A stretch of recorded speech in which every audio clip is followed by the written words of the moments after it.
നമസ്കാരം. സ്പാർക്കിൻ്റെ ഒരു പുതിയ എഡിഷനിലേക്ക് സ്വാഗതം.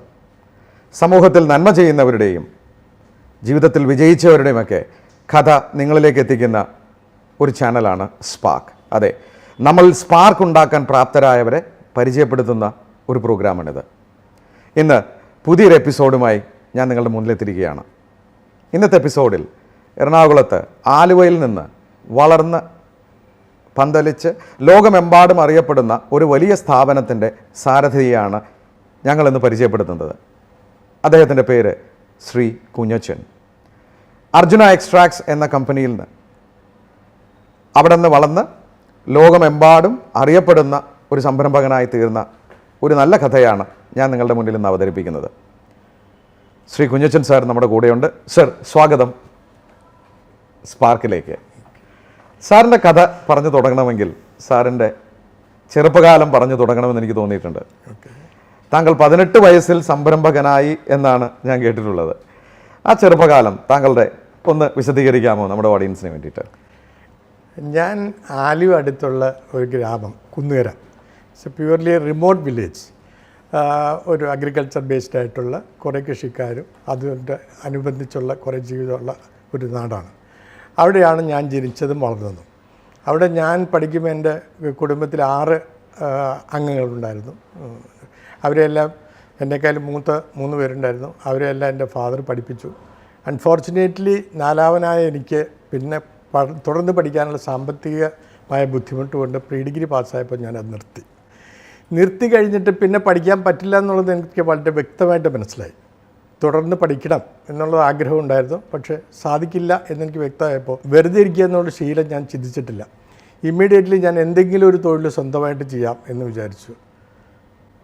ആദ്യം പല കാര്യങ്ങളൊക്കെ ആലോചിച്ചു. അവസാനം ഏറ്റവും എളുപ്പം ചെയ്യാവുന്ന സാധാരണ ഒരു സംരംഭകൻ ഒരു കാര്യം തീരുമാനിച്ചാൽ അവൻ്റെ മൈൻഡിൽ നാളെ ചെയ്യണമെന്ന് ഉദ്ദേശിക്കുന്നത് ഇന്നലെ ചെയ്യണം. അവിടെയാണ് സംരംഭകൻ്റെ ഏറ്റവും കൂടുതൽ ഇനീഷ്യേറ്റീവ് വരേണ്ടത്. ഞാൻ അപ്പം തന്നെ പത്രത്തിൻ്റെ ഒരു ഏജൻസി എടുത്ത് ഞങ്ങളുടെ നാട്ടിൽ വിതരണം ചെയ്യാമെന്ന് വിചാരിച്ചു. അപ്പോൾ അതിൻ്റെ അകത്തൊരു പ്രത്യേകത ഞാൻ കണ്ടുപിടിച്ചത്, ഞങ്ങളുടെ നാട്ടിൽ പത്രം വന്ന് 11 മണിക്കാണ്. അപ്പോൾ നേരത്തെ സാധാരണ മറ്റുള്ളിടത്തൊക്കെ ടൗണിലൊക്കെ 6 മണിക്കും 6:30ക്കും പത്രം കിട്ടും. അപ്പോൾ 6:30ക്ക് പത്രം കിട്ടുമ്പോൾ ആളുകൾക്ക് അത് വായിക്കാനൊരു താല്പര്യം ഉണ്ടാവും. ഇതല്ലെങ്കിൽ ആൾ മേടിക്കില്ല, വല്ല ചായക്കടയിലോ ബാർബർ ഷോപ്പിലോ പോയി വായിക്കാം, പിന്നെ ഇതിനെ വീട്ടിൽ മേടിക്കുന്നതെന്ന് വിചാരിക്കും. അപ്പോൾ അതുകൊണ്ട് ഞാൻ അതിനെക്കുറിച്ച് ആലോചിച്ചപ്പോൾ അത്താണി എന്ന് പറഞ്ഞ സ്ഥലത്ത്, നിങ്ങളിപ്പോൾ അറിയില്ല, എയർപോർട്ടിൻ്റെ അടുത്തുള്ള ഒരു സ്ഥലമുണ്ട്. ഞങ്ങളുടെ വീട്ടിൽ നിന്ന് 9 കിലോമീറ്റർ സൈക്കിൾ ഓട്ടണം. സൈക്കിൾ ഓട്ട് വെളുപ്പിന് വന്നു കഴിഞ്ഞാൽ 5 മണിക്കൂടെ പത്രം കിട്ടും.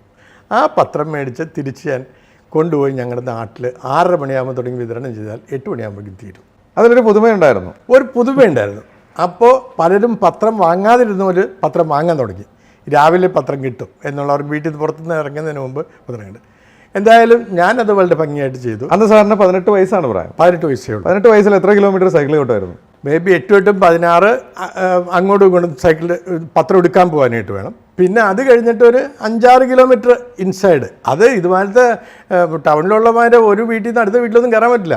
അത് ചിലപ്പോൾ പാടത്തിൻ്റെ വരമ്പത്തേക്ക് കൂടി പോകണം, ചിലപ്പോൾ ബണ്ടിൻ്റെ സൈഡിൽ കൂടി പോകണം, ചിലപ്പോൾ സൈക്കിളൊക്കെ ആയിട്ട് മറിഞ്ഞ് വെള്ളത്തിൽ വീഴും. ഇതൊക്കെ ഡെയിലി കാലത്ത് ഒരു 25 കിലോമീറ്റർ സൈക്കിൾ ചവിട്ടുമായിരുന്നു. ചവിട്ടും. ഈ സൈക്കിൾ അവിടെ നിന്ന് കിട്ടി? സൈക്കിൾ മേടിക്കാൻ എന്തെങ്കിലും കാശുണ്ടായിരുന്നില്ല. ഞാനപ്പോൾ അങ്ങനെ പറയുമ്പോൾ അമ്മ എനിക്കൊരു 100 രൂപ തരാമെന്ന് പറഞ്ഞു. അപ്പോൾ 100 രൂപയ്ക്ക് കിട്ടുന്ന സൈക്കിളേ മേടിക്കാൻ പറ്റുള്ളൂ. ഞാൻ അങ്ങനെ അന്വേഷിച്ച് എനിക്ക് 110 രൂപയ്ക്ക് ഒരു സൈക്കിൾ തന്നു, പഴയ സൈക്കിള്. അത് ഞാൻ കുറച്ച് റിപ്പയറൊക്കെ ചെയ്ത് ഞാൻ അതുകൊണ്ടാണ് കൊടുത്തു തുടങ്ങിയത്. ഒരു 110 രൂപയ്ക്ക് വാങ്ങിയ സെക്കൻഡ് ഹാൻഡ് സൈക്കിളുമായി ആലുവയിൽ നിന്ന് അത്താണി വരെ വണ്ടി ഓടിച്ച് സൈക്കിൾ ചവിട്ടി തിരിച്ച് പത്രം കൊണ്ടുപോയിട്ട് അന്ന് ആ കാലം. ഇന്ന് താങ്കൾ ഏത് വണ്ടിയിലാണ് ഇന്ന് ഞങ്ങളുടെ ഈ എപ്പിസോഡിലേക്ക്? ഞാൻ ഇന്ന് ചെയ്യുന്ന ബിസിനസ്സും അല്ലെങ്കിൽ അതുമായിട്ട് റിലേറ്റഡ് ആയിട്ടുള്ള കാര്യങ്ങൾ വെച്ച് നോക്കുമ്പോൾ ഞാൻ കുറച്ച് സൗകര്യങ്ങൾ കൂടിയ വണ്ടി മേടിച്ചു. അത് പോർഷെ കയൻ എന്ന് പറയുന്ന ഒരു വണ്ടിയാണ്, ഒരു SUV ആണ് ഞാൻ ഓടിക്കുന്നത്. അതെ, വെറും ഒരു സെക്കൻഡ് ഹാൻഡ് സൈക്കിളിൽ നിന്ന് തുടങ്ങി പോർഷെ കാറിലാണ് അദ്ദേഹം നടക്കുന്നത്. എളിമയിൽ നിന്നാണ് വലിയ തുടക്കങ്ങൾ ഉണ്ടാവുക, ചെറിയ തുടക്കങ്ങളിൽ നിന്നാണ് വലിയ നേട്ടങ്ങൾ ഉണ്ടാവുക എന്ന് പറയുന്നത് സത്യമാണ്. അദ്ദേഹത്തിൻ്റെ കഥ സ്പാർക്കുള്ളതാണ്. നമുക്ക് അദ്ദേഹത്തിലേക്ക് തിരിച്ചു പോകാം. ആ സൈക്കിളുമായി തുടങ്ങിയ കഥ, അന്ന് എന്ത് വരുമാനം കിട്ടുമായിരുന്നു അതിൽ നിന്ന്? അത് ഞാൻ ഒരു 1.5 വർഷം അത് കണ്ടിന്യൂസ് ആയിട്ട് ചെയ്തപ്പോൾ എനിക്ക് മനസ്സിലായി ജീവിക്കാൻ ആവശ്യമായ വരുമാനം ഇതിൽ നിന്ന് കിട്ടില്ല എന്നുള്ളത്. ഇത് എത്ര എക്സ്പാൻഡ് ചെയ്താലും അതിന് ലിമിറ്റേഷൻസ് ഉണ്ട്. അപ്പം ഞാൻ ഉറപ്പായിട്ടും അടുത്തത് എന്ത് ചെയ്യണം എന്നിങ്ങനെ ആലോചിച്ച് കൊണ്ടിരിക്കുമ്പോൾ ആണ് അന്ന് ഈ കെമിക്കൽ ഫെർട്ടിലൈസറും കെമിക്കൽ പെസ്റ്റിസൈഡ്സും ഒരു ഹോട്ട് കേക്കായിരുന്നു തുടക്കത്തിൽ, 70കളുടെ തുടക്കത്തിൽ. പക്ഷെ ഇന്നത് പറഞ്ഞു കഴിഞ്ഞാൽ നമുക്ക് ആളുകളുടെ ഇഷ്ടപ്പെടാത്തൊരു സംഭവമാണ്. ഏതായാലും ഞാൻ അതിൻ്റെ ഏജൻസി എടുക്കാൻ തീരുമാനിച്ചു. അപ്പോൾ അതിനൊക്കെ ഒരുപാട് കാശ് ഇൻവെസ്റ്റ് ചെയ്യണം, പണമില്ലല്ലോ, അതാണല്ലോ മെയിൻ പ്രശ്നം. അപ്പോൾ ഞാൻ ഈ വലിയ കമ്പനികൾക്ക്, ടാറ്റ, റാലിസ് അങ്ങനെയുള്ള കമ്പനികൾക്കൊക്കെ ലെറ്റർ അയച്ചു. എനിക്കിങ്ങനെ ഒരു ഏജൻസി, ഞങ്ങളുടെ പ്യുവർ വില്ലേജാണ്, അഗ്രികൾച്ചർ ബേസ്ഡാണ്, ഇഷ്ടംമാതിരി പാഡി ഫീൽഡ് ഉണ്ട്, അതുകൊണ്ട് ഒരു ഏജൻസി. അപ്പോൾ ഒരു ഏജൻസി തരാം, പ്രൊവൈഡഡ് നിങ്ങൾ ഇത്ര കാശ് ഡെപ്പോസിറ്റ് ചെയ്യണം, എൻ്റെ സംഭവം. അപ്പം ഞാൻ അവരുടെ സെയിൽസ് ഓഫീസർ എന്നെ അന്വേഷിച്ചപ്പോൾ ഞാൻ പറഞ്ഞു, ഇല്ല, എൻ്റെ കാശില്ല, ബാക്കി കാര്യങ്ങളൊക്കെ ഞാൻ ചെയ്യാം. പക്ഷെ അദ്ദേഹത്തിന് അന്ന് എൻ്റെ കഴിവിലൊരു വിശ്വാസം തോന്നി. അദ്ദേഹം പറയും, നിങ്ങളൊരു കട സംഘടിപ്പിക്കുക, ഒരു മുറി, ബാക്കി കാര്യങ്ങളൊക്കെ ഞാൻ ചെയ്തു തരാം. അവരെനിക്ക് കട ആയിട്ട് വളം തന്നു, ഞാൻ വിറ്റു. പെട്ടെന്ന് 8 മാസം കൊണ്ട് ഞാൻ ഒരു നല്ല ഡിസ്ട്രിബ്യൂട്ടറായിട്ട് മാറി ടാറ്റ പേഴ്സിൻ്റെ. അപ്പോൾ അതിൽ നിന്ന് മനസ്സിലാക്കിയത്, പണമില്ലാത്തത് കൊണ്ടൊരു സംരംഭം തുടങ്ങാനാവില്ല എന്ന് ചിന്തിക്കുന്നവർക്ക് ആദ്യം മനസ്സിലാക്കേണ്ടത് പണമല്ല, നല്ല ആശയങ്ങളാണ് സംരംഭം തുടങ്ങാൻ വേണ്ടതെന്നാണ്. അതിന് ചിലപ്പോൾ സപ്പോർട്ട് ചെയ്യാൻ നമ്മളെ പലരും കൂടെ നിന്നെന്ന് വരാം. താങ്കൾ അത് തുടങ്ങിയത് വിജയിപ്പിച്ചു. അതിന് പ്രത്യേകത വേണം. നമ്മൾ പത്രം കൊടുത്തപ്പോൾ വെളുപ്പിന് കൊണ്ട് കൊടുത്തു, വളവും കീടനാശിനിയും തുടങ്ങിയപ്പോൾ നമ്മൾ കണ്ടുപിടിച്ചൊരു പ്രത്യേകത, കൃഷിക്കാർ 6 മണിക്ക് 6:30 മണിക്ക് പാടത്തേക്ക് പോകും. തീർച്ചയായിട്ടും. സാധാരണ ഞങ്ങളുടെ ഒരു സൊസൈറ്റി മാത്രമാണ് ഇതിനൊരു കോമ്പറ്റീറ്റർ ഉള്ളത്. അവിടെ തുറക്കുന്നത് 10 മണിക്കായിരിക്കും. 10 മണിക്ക് തുറന്ന് 10:30 ആകുമ്പോൾ, അപ്പോൾ കൃഷിക്കാരൻ രണ്ടാമത് പാടത്ത് നിന്ന് തിരിച്ചു വന്നത് മേടിച്ചുകൊണ്ട് പോകണം. അല്ലെങ്കിൽ അവർ തലേ ദിവസം മേടിച്ച് വീട്ടിൽ കൊണ്ടുവച്ചിട്ട് പിറ്റേ ദിവസം കാലത്തെ കൊണ്ടുപോകണം. അപ്പം ഞാൻ ആലോചിച്ചിട്ട് രാവിലെ ഒരു 7 മണിക്ക് തുറന്നാൽ ആളുകൾ ഇത് വന്ന് മേടിച്ച് പാടത്തേക്ക് മേടിച്ചുകൊണ്ടുപോകും. അപ്പോൾ അവിടെ ഒരു അഡ്വാൻറ്റേജ് ഉണ്ട്, അവർ മേടിക്കുന്ന പലരും ഇങ്ങോട്ട് വന്നു, കാരണം ഇത് മേടിച്ച് വീട്ടിൽ കൊണ്ടുവയ്ക്കണ്ട, ആ ഒരു ഇത്. അപ്പോൾ അതിനൊരു ഇന്നോവേഷൻ ഉണ്ടായിരുന്നു. That is the main reason started this thing. പിന്നെ ഞാൻ പല വിധത്തിലും വളം കൊണ്ടുപോയി കൊടുക്കും, അതിനുള്ള ട്രാൻസ്പോർട്ടേഷൻ മേടിക്കില്ല, അങ്ങനെയുള്ള കാര്യങ്ങൾ പെട്ടെന്ന് ഇത് എസ്റ്റാബ്ലിഷ്ഡായി. അതിനർത്ഥം നമ്മൾ കസ്റ്റമർ ഫ്രണ്ട്ലി ആയി അവർക്ക് വേണ്ടത് എന്താണെന്ന് മനസ്സിലാക്കി അതിനനുസരിച്ച് നമ്മുടെ സംരംഭം പ്രോഗ്രാം ചെയ്യുകയാണെങ്കിൽ തീർച്ചയായും കച്ചവടം വരും. ഉറപ്പാണല്ലോ, അതതിൻ്റെ ബേസിക് പ്രിൻസിപ്പിളാണ്. പലരും ചെയ്യാൻ മടിക്കുമ്പോഴാണ് നമ്മൾ ഫെയിലിയർ ആവുന്നത്. എപ്പോഴും കസ്റ്റമറാണ് നമ്മുടെ ദൈവം എന്ന് പഴയ കാലം പോലെ പറഞ്ഞ് പഠിപ്പിച്ചിട്ടുണ്ട്. അത് നമ്മൾ ശ്രദ്ധിക്കുക. അതുകൊണ്ട് വളർന്ന് വലുതാവാൻ സാധിച്ചോ ആ സംരംഭം കൊണ്ട്? തീർച്ചയായിട്ടും. ഞാൻ 8 മാസം ചെയ്ത് കഴിഞ്ഞപ്പോഴേക്കും റാലിസിൻ്റെ കാര്യം പറഞ്ഞ് we are looking for a wholesaler in Ernakulam and Idukki district എന്ന് എന്നോട് ചോദിച്ചു. ഞാൻ പറഞ്ഞു, ഞാൻ റെഡിയാണ്, പക്ഷേ എന്നെക്കൊണ്ട് എങ്ങനെയാകും? താൻ പേടിക്കണ്ട, താനൊരു കാര്യം ചെയ്യും, ഒരു കട എടുക്കുക, ആലുവയിൽ ഗോഡൗൺ എടുക്കുക. ഞങ്ങളത് അവിടെയും പണമല്ല പ്രശ്നം, പണം പ്രശ്നമേ അല്ല, നമ്മുടെ കഴിവും ഇൻവോൾവ്മെൻറ്റും, ഹൗ ഡിറ്റർമിൻഡ് യു ആർ എന്ന് മറ്റൊരാളെ മനസ്സിലാക്കി കൊടുക്കാൻ നമുക്ക് സാധിക്കും. നിശ്ചയദാർഢ്യം, അതാണ് വേണ്ടത്. നമ്മൾ ചെയ്യുന്ന കാര്യത്തിൽ നമുക്ക് ഉറപ്പ് വേണം, അതിൽ നമ്മൾ ഇൻവോൾവ് ചെയ്യണം. നോട്ട് 99%, 100%. അവിടെ നിന്നൊരു മാനുഫാക്ചറിങ്ങിലോട്ടൊക്കെ കിടക്കാൻ പിന്നീട് എങ്ങനെയാണ്? ഞാൻ ഈ ഹോൾസെയിൽ കാര്യമായിട്ട് എസ്റ്റാബ്ലിഷ് ചെയ്തു, നന്നായിട്ട് വിറ്റപ്പോൾ ഈ കെമിക്കൽ ഫെർട്ടിലൈസറിനും പെസ്റ്റിസൈഡ്സിനും ഗവൺമെൻറ്റിൻ്റെ കൺട്രോൾ ഉണ്ട് പ്രൈസിങ്ങിന്. അപ്പം കൺട്രോൾ ഇല്ലാത്തത് സാധനങ്ങൾ ഓർഗാനിക് മിനേഴ്സാണ്. അപ്പം നമ്മുടെ നാട്ടിൽ ചിലവുള്ള സാധനമാണ് എല്ലുപൊടി. അത് ഈ നോർത്ത് ഇന്ത്യയിൽ നിന്നാണ് അധികവും വരുന്നത്. അപ്പോൾ അവരിത് ഈ ക്രഷ് ബോൺ ഉണ്ടാക്കാൻ വേണ്ടിയിട്ടാണ് അവരിത് ഉണ്ടാക്കുന്നത്. ക്രഷ് ബോൺ ഉണ്ടാക്കിയിട്ട് അതിൻ്റെ ഒരു സെക്കൻഡറി പ്രോഡക്റ്റാണ് എല്ലുപൊടി. ഈ ക്രഷ് ബോൺ എന്ന് പറയുന്നത് മരുന്നിനൊക്കെ ഉപയോഗിക്കുന്ന എല്ല്, അതിൻ്റെ ഉള്ളിൽ നിന്ന് ജെലറ്റിൻ എടുത്തിട്ട് ജെലറ്റിൻ കൊണ്ട് ഓസിൻ ഉണ്ടാക്കി, ഓസിൻ കൊണ്ടാണ് ക്യാപ്സ്യൂളിൻ്റെ കവറിങ് ഉണ്ടാക്കി. നമ്മളൊക്കെ കഴിക്കുന്ന ക്യാപ്സ്യൂളിൻ്റെ കവർ, അതിൻ്റെ ഒരു വേസ്റ്റ് ആണ് ബാക്കി വരുന്നത്. അപ്പോൾ അവർക്ക് ഇത് അവിടെ ചിലവാവില്ല, അവിടെയൊക്കെ ആൽക്കലൈൻ സോയിലാണ്, ഇത് അസിഡിക് സോയിലിൽ വർക്ക് ചെയ്യുള്ളൂ. അപ്പോൾ അവരിത് കേരളത്തിലേക്ക് തരും. ശരി, ത്രോ അവേ പ്രൈസ്. അപ്പോൾ നമുക്ക് അത്യാവശ്യം ഹിന്ദി സംസാരിക്കാനും ഇത്തിരി ഇംഗ്ലീഷൊക്കെ പറയാനും എഴുതാനും ഒക്കെ കഴിവുണ്ടെങ്കിൽ അവരുമായിട്ട് കമ്മ്യൂണിക്കേറ്റ് ചെയ്യാം. അപ്പോൾ അവർക്ക് ഇവിടെ വന്നത് വിൽക്കണമെങ്കിൽ തന്നെ കമ്മ്യൂണിക്കേറ്റ് ചെയ്ത് തരാമെങ്കിൽ അപ്പം തന്നെ അവർക്ക് അതവസരം തരും. ഞാൻ അന്ന് എനിക്ക് എൻ്റെ കൂടെ ജോലി ചെയ്യാൻ തയ്യാറായ ഒരു സാമിയെ കണ്ടുപിടിച്ചു. Sami, he was well experienced in another European company. He was stenographer, നന്നായിട്ട് ഇംഗ്ലീഷ് എഴുതും, നന്നായിട്ട് ടൈപ്പ് ചെയ്യും.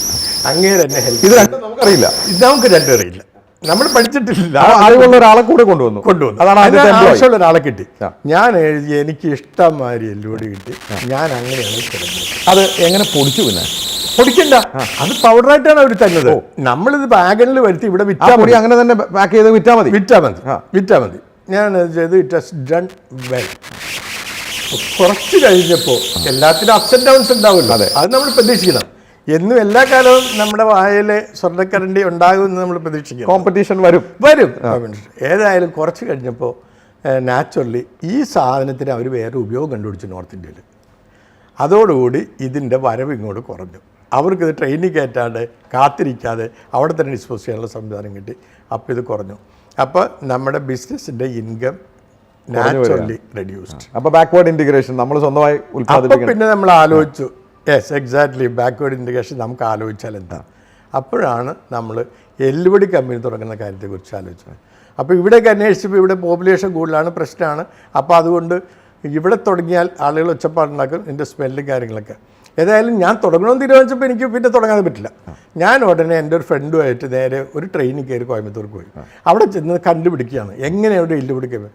അവിടെ കുറച്ചൊക്കെ അന്വേഷിച്ച് കഴിയുമ്പോൾ അവർ പറഞ്ഞ് നിങ്ങൾ എല്ലാവർക്കും വീണെന്ന് വെച്ചപ്പോൾ ഒരാൾ പറഞ്ഞ് ഇന്നവർക്കാണ്. അപ്പോൾ ഞാൻ ആളെ കണ്ടു കഴിയുമ്പോൾ ഈ താനീ എല്ലാവർക്കും വീണെന്ന് വെച്ചു. ഓ ഞങ്ങളത് കേരളത്തിൽ കൊണ്ട് കൊടുക്കുന്നു പറഞ്ഞു. അപ്പോൾ ഞാൻ ഇവിടെ കൊടുക്കാം. ഇവിടെ ആരും അത് തുടങ്ങിയിട്ടില്ല. ഒരാൾ തുടങ്ങിയിട്ട് പൂട്ടിപ്പോയി. 3 മാസം കഴിഞ്ഞപ്പോൾ നിർത്തി തന്നു. അപ്പം ഞാൻ ആ ആളെ അന്വേഷിച്ച് പോയി കണ്ടുപിടിച്ച് അയാൾക്ക് ഇതിലൊക്കെ ഉണ്ട് വാടകയ്ക്ക് തരാമെന്ന് ചോദിച്ചു. അത് തരാമെന്ന് പറഞ്ഞു. അത് തുടങ്ങി കുറച്ച് നാൾ കഴിഞ്ഞപ്പോൾ എല്ല് കേരളത്തിൽ ഇത് കൊണ്ടുപോകണം, അവിടെ കൊണ്ടുപോയിട്ട് വേണം ചെയ്യാനായിട്ട്. അതിനുള്ളൊരു ഇത് ചെയ്യാനായിട്ട് ക്വാണ്ടിറ്റി അവിടെ പ്രൊഡ്യൂസ് ചെയ്യാൻ പറ്റില്ല. അങ്ങനെ ഞാൻ സ്വന്തമായിട്ട് ഒരു പഴയ ഒരു ഫാക്ടറി കൂട്ടിക്കിടന്നൊരു ഫാക്ടറി വേറെ ആളുടെ വാടകയ്ക്കെടുത്ത് അതിൻ്റെ മെഷീൻസ് എല്ലാം അവിടെ ഇറക്കി. അതെവിടെയായിരുന്നത്? അത് അണ്ണൂർ തന്നെ, കോയമ്പത്തൂരിൽ നിന്ന് മെട്ടുപ്പാളയം. അപ്പോൾ ഇതിൻ്റെ എല്ലുകൾ അത് എവിടെ നിന്ന്? എല്ലുകൾ കളക്ട് ചെയ്യാൻ ഇവിടെ ചെന്ന് കഴിയുമ്പോൾ എല്ല് ഇവിടെ പ്രിസർവ് ചെയ്യാന്ന് പറഞ്ഞാൽ ഇത്തിരി ബുദ്ധിമുട്ടുള്ള കേസാണ് ഈ ബുച്ചേഴ്സ്. അപ്പോൾ അവരെന്ത് ചെയ്തു, ഈ സാധനം ഞങ്ങൾ ഞങ്ങൾ പച്ചയിൽ മേടിച്ചോളാന്ന് പറഞ്ഞു, ഫ്രഷ് ആയിട്ട്. അതായത് ഇറച്ചി വെട്ട് കടകളിൽ നിന്ന് പച്ചയ്ക്ക് ഇത് എടുക്കാൻ തുടങ്ങി. അപ്പോൾ അവർക്ക് ഭയങ്കര സന്തോഷമായി. അവർ പറഞ്ഞു ഇത് ഞങ്ങൾ ത്രോ അവേ പ്രൈസിന് തരാം, കാരണം ഇത് ഇവിടെ കിടന്നു കഴിഞ്ഞാണല്ലോ ഒച്ചപ്പാടുണ്ടാക്കി. അതെ. പക്ഷെ നിങ്ങൾ ഈ പറയണ എല്ലാ 1.5 ഓൾട്ടർനേറ്റീവ് ഡേയ്സിൽ വന്ന് എടുത്തില്ലെങ്കിൽ ഞങ്ങൾ കത്തിയായിട്ട് ഡീൽ ചെയ്യുന്നവരാണ്. അപ്പോൾ അതിൻ്റെ കാര്യം ഞങ്ങൾ പറഞ്ഞു okay we will do that. അങ്ങനെ ഞങ്ങൾ 2 വണ്ടി മേടിച്ചു. ആദ്യമായിട്ട് വാഹനം അന്ന് അതിനൊരു പുത്തൻ ഇവിടെ മിറ്റ്സുബിഷി എന്ന് പറയുന്ന ഈ ചെറിയ ട്രക്ക് ആദ്യമായിട്ട് ഇറങ്ങിയ സമയമാണ്. എറണാകുളത്ത് ലോഞ്ച് ചെയ്തതിൽ 2ാമത്തെ വണ്ടിയാണ് ഞാൻ മേടിക്കുന്നത്. അപ്പോൾ ആള് പിന്നെ എന്നെ നോട്ട് ചെയ്യാൻ തുടങ്ങി. ഓ ഇതെന്ത് വണ്ടിയാ എന്ന് ചോദിച്ചു. അങ്ങനെ 2 വണ്ടി മേടിച്ച് അതിൻ്റെ അകത്താണ് ഞങ്ങൾ ഈ സാധനം ഡെയിലി കോയമ്പത്തൂർക്ക് പോയിക്കൊണ്ടിരിക്കും. അത് നല്ല ലാഭകരമായ ബിസിനസ്സായിരുന്നു. വളരെ ലാഭകരമാണല്ലോ. മറ്റുള്ളവർ ഇവിടെ 2 രൂപയ്ക്കും 2.5 രൂപയ്ക്കും ഉണങ്ങിയല്ലെന്നുള്ള പേരിൽ ഈ 15 ദിവസം 20 ദിവസം ഉണങ്ങിയതിൽ മേടിക്കുമ്പോൾ ഞാൻ 15 ദിവസത്തേക്ക് മേടിക്കട്ടെ 15 പൈസ.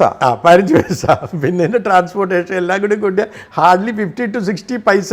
ഇത് അത്ര വലിയ സീക്രട്ട് അല്ലെങ്കിൽ എത്ര % ലാഭം ഉണ്ടായിട്ടുണ്ടാവും? സത്യം പറഞ്ഞാൽ അതിൻ്റെ അകത്തൊരു 70% ലാഭമായിരുന്നു.